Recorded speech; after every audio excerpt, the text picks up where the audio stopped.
So இந்த video useful ஆகும்னு சொல்லி நம்புகிறேன். இந்த வீடியோ மூலமாக நம்ம தெரிஞ்சுக்கிறது நம்மக்கிட்ட இருக்க வேண்டியது ஒன்று தான், நம்பிக்கை மட்டும்தான். ஸோ நம்பிக்கையோட விடாமுயற்சி இருந்துச்சுன்னா கண்டிப்பாக நம்ம எதையுமே சாதிக்கலாம். வெற்றி நம் வசம். தேங்க்யூ. வணக்கம், உங்கள் செவிசாய் அகாடமி. எல்லோருமே இந்த குரூப் 4 எக்ஸாம் நல்லா பண்ணியிருப்பீங்கன்னு சொல்லி ஒரு நம்பிக்கை இருக்குது. ஓகேங்களா? இப்போது நம்ம இந்த கட் ஆஃப் வீடியோ வந்து கிட்டத்தட்ட ஒரு 10,000 மெம்பர்ஸ்க்கு மேலே வந்து அவங்களோட ஃபீட்பேக் கேட்டு தான் இந்த கட் ஆஃப் வீடியோ மேக் பண்ணியிருக்கோம். இந்த கட் ஆஃப் வீடியோ எதுக்காக அப்படின்னா, நம்ம நெக்ஸ்ட்டு வந்து என்ன செய்ய போகிறோம் அப்படின்றத ஒரு தெளிவாக்குறதுக்காக தான் இந்த கட் ஆஃப் வீடியோ. ஓகேங்களா? அதுக்கு முன்னாடி இந்த கட் ஆஃபில் இருக்க மார்க்ஸ் இருந்தால் தான் கம்பல்சரியாக ஜாப் கிடைக்குன்னு நம்ம சொல்ல வரல. 10,000 மெம்பர்ஸை ஃபாலோ பண்ணி, அதாவது அவங்களோட ஃபீட்பேக் கேட்டு தான் நம்ம இந்த வீடியோஸ் வந்து மேக் பண்ணியிருக்கோம். நெக்ஸ்ட்டு நம்ம குரூப் 2க்கு படிக்கலாமா, நெக்ஸ்ட்டு என்ன பண்ணலாம் அப்படின்ற ஒரு தெளிவான வீடியோக்காக தான் இந்த கட் ஆஃப் வீடியோ உங்களுக்கு உதவும். ஓகேங்களா? கட் ஆஃப் நம்ம எவ்வளோன்னு பார்க்கறதுக்கு முன்னாடி டோட்டலாக இந்த 2024 வேகன்சிஸ் எவ்வளோ அப்படின்னா ஒரு 6,000 ப்ளஸ் வேகன்சிஸ் வந்து கொடுத்துருக்காங்க. கண்டிப்பான முறையில் இது ஒரு 2,000 ப்ளஸ் வந்து கூடும். ஏன்னா லாஸ்ட் டைமே 6,500 மேலே கொடுத்துருந்தாங்க. கடைசியாக ஃபைனல் ஸ்டேஜில் ஒரு 10,000 வேகன்சிஸ் வந்து நமக்கு பல்காக கொடுத்துருந்தாங்க. அதே போல் கம்பல்சரியாக இந்த தடவையுமே ஒரு 2,000 வேகன்சிஸ் வந்து கூடும். ஓகேங்களா? பட் இப்போ கொடுத்துருக்க வேகன்சிஸில் நமக்கு ஜேஏ வேகன்சிஸ் எவ்வளோ, அதாவது ஜூனியர் அசிஸ்டன்ட் வந்து ஒரு 2,700 ப்ளஸும் plus forest guard and forest டாக் இது வந்து ஒரு 1,177 வேகன்சிஸும் நம்ம கொடுத்துருக்காங்க. டோட்டலாக 3,800. ஓகேங்களா? நெக்ஸ்ட்டு டைப்பிஸ்ட் எடுத்துக்கணும் ஒரு 1,712. ஸ்டெனோக்கு ஒரு 450 வேகன்சிஸும் கொடுத்துருக்காங்க. டோட்டலாக நமக்கு 6,200. ஓகேங்களா? இது ஃபைனல் நமக்கு ஒரு 8,500 கிட்ட வரலான்னு சொல்லி நம்ம எதிர்பார்க்கலாம். ஓகேங்களா?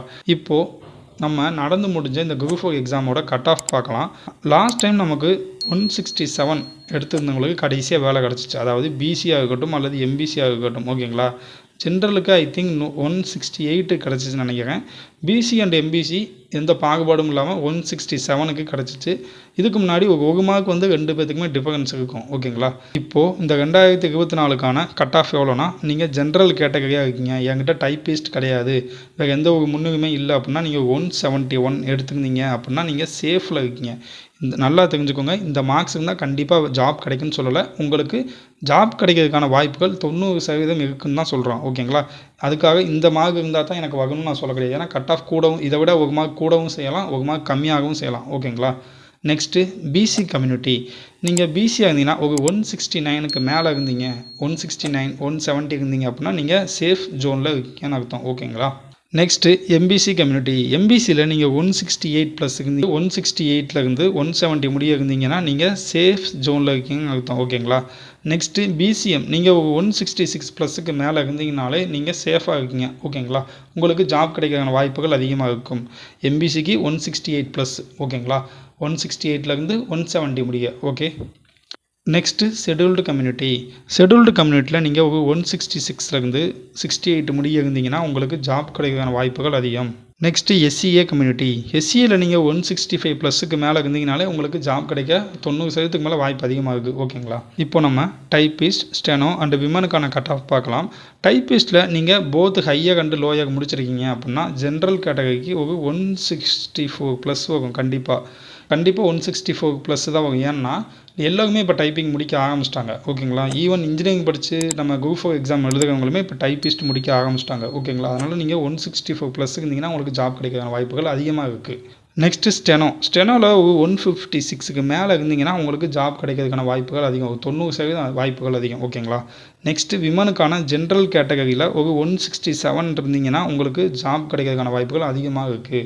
விமனுக்கு ஜென்ரலுக்கு 167 சொல்லிட்டோம். இதே பிசியாக இருந்தீங்க, எம்பிசியாக இருந்தீங்கன்னா இதை விட உங்களுக்கு ஒரு 1 மார்க் அல்லது 2 கொஸ்டின் வந்து குறையலாம். ஓகேங்களா? ஃபார் எக்ஸாம்பிள் 165லேருந்து 166 இருந்தீங்கன்னா உங்களுக்கு ஜாப் கிடைக்கும். ஓகேங்களா? நீங்கள் ஜென்ரலில் தவிர்த்து எந்த கேட்டகரியாக இருந்தாலும் பிசியாக இருக்கட்டும், எம்பிசியாக இருக்கட்டும் அல்லது ஷெட்யூல்டு கம்யூனிட்டியாக இருக்கட்டும் அல்லது எதுவாக இருந்தாலுமே நீங்கள் 165 ப்ளஸுக்கு மேலே இருந்தீங்க, 166 7 இருந்தீங்கன்னா உங்களுக்கு ஜாப் கண்டிப்பாக கிடைக்கும். இப்போ ஃபஸ்ட்டே சொன்னது போல் ஒரு 10,000 மெம்பர்ஸை வந்து நம்ம அனலைஸ் பண்ணி ஃபீட்பேக் கேட்டு தான் வந்து நம்ம இந்த கட் ஆஃப் வீடியோ விட்டுருக்கோம். இந்த கட் ஆஃப் வீடியோ வந்து இதுதான் வரும் நம்ம சொல்லலை. இதில் இருந்தீங்கன்னா சேஃப்னு தான் சொல்லியிருக்கோம். ஓகேங்களா? இந்த கட் ஆஃப் இருந்துச்சுன்னா நீங்கள் நெக்ஸ்ட்டு குரூப் 2க்கு படிங்க. சப்போஸ் இந்த கட் ஆஃப் இல்லை சார், நான் நல்லா ஹார்ட் ஒர்க் பண்ணேன் பட் கிடைக்கல அப்படின்னாலும் நீங்கள் கண்டிப்பான முறையில் நீங்கள் தான் குரூப் 2க்கு படிக்கணும். குரூப் 4 என்னால் முடியல, எப்படி சார் குரூப் 2 முடியும்னா கண்டிப்பாக குரூப் 2 உங்களால் முடியும். அகாடமிஸ் நிறைய அகாடமிஸ் ஃபாலோ பண்ணாமல் சிம்பிளாக ஒரு 2 அகாடமி ஃபாலோ பண்ணிக்கோங்க. ஏன்னா எல்லோருமே நோட்ஸ் அதிகமாக கொடுக்காங்க. ஓகேங்களா? ஸோ நம்ம எல்லாத்தையுமே நம்ம ஷஃபில் பண்ணி படிச்சுட்டு ஏன்னா இப்போ நடந்து முடிஞ்ச எக்ஸாம்லேயே நமக்கு எப்போவோ படித்ததெல்லாம் கேட்டிருந்தாங்க கரண்ட் அஃபேரில். ஓகேங்களா? இந்த 6 மந்த்ஸுக்குள்ளது கேட்ட மாதிரியே தெரியல. ஓகேங்களா? ஒரு 10 மந்த்ஸ் 1 இயருக்கு முன்னாடி இந்த கரண்ட் அஃபேர்லாம் கேட்டிருந்தாங்க. அப்படின்றக்கப்ப நம்ம மனப்பாடம் பண்ணுறதை தவிர்த்துட்டு தியரட்டிக்கலாக ப்ராக்டிக்கலாக படித்தா தான் வந்து யூஸ் ஆகும். ஸோ அகாடமிஸ் வந்து அதிகமான அகாடமிஸ் ஃபாலோ பண்ணுறத விட ஜஸ்ட்டு ஒரு 2 அகாடமிஸ் வந்து ஃபாலோ பண்ணிக்கோங்க. ஓகேங்களா? ஸோ இந்த வீடியோ யூஸ்ஃபுல்லாகும்னு சொல்லி நம்புகிறேன். இந்த வீடியோ மூலமாக நம்ம தெரிஞ்சுக்கிறது நம்மக்கிட்ட இருக்க வேண்டியது ஒன்றே ஒன்று தான், நம்பிக்கை மட்டும்தான். ஸோ நம்பிக்கையோட விடாமுயற்சி இருந்துச்சுன்னா கண்டிப்பாக நம்ம எதையுமே சாதிக்கலாம். வெற்றி நம் வசம். Thank you all.